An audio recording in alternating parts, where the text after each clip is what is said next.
आइए दोस्तों, मैं मिशन गायक संदीप राजा ए हिनायक भैया जौने समय अपने समाज के मारल जात रहल, पीटल जात रहल, जानवर जैसन बर्ताव कैल जात रहल, वह समय एक मसीहा जन्म लिए कि ढेर बढ़ल अत्याचार बाबा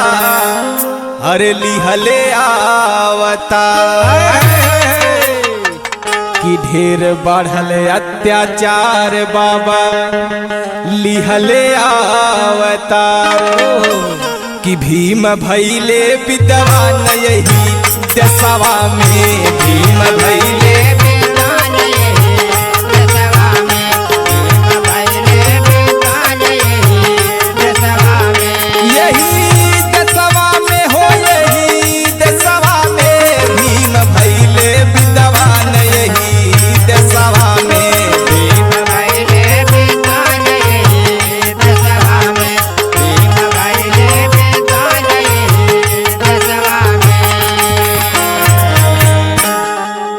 ए ब्रिजेश भैया का हो आगे कैसे है? कैसे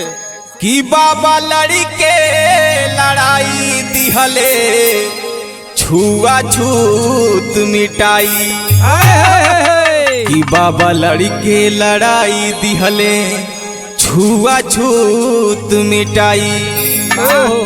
तकई न सब के उत्थान यही देशवा में गई।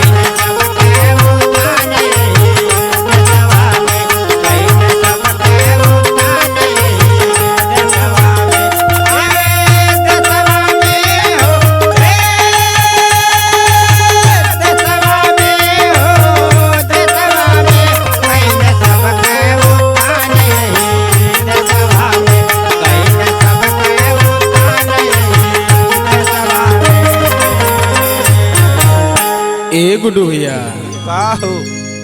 मनुवादी घबरैले पढ़ के लंदन से जब अइले, मनुवादी घबरैले पढ़ के लंदन से जब अइले, तब मरन कालम के बान यही देशवा में,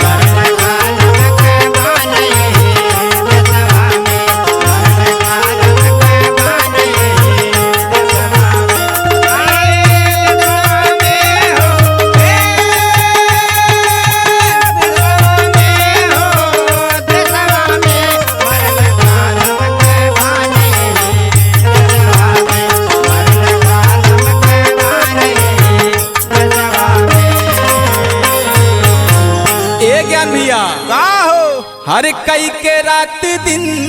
पढ़ाई दिहले अधिकारवा दिलाई, अरे कई के रात दिन पढ़ाई दिहले अधिकारवा दिलाई,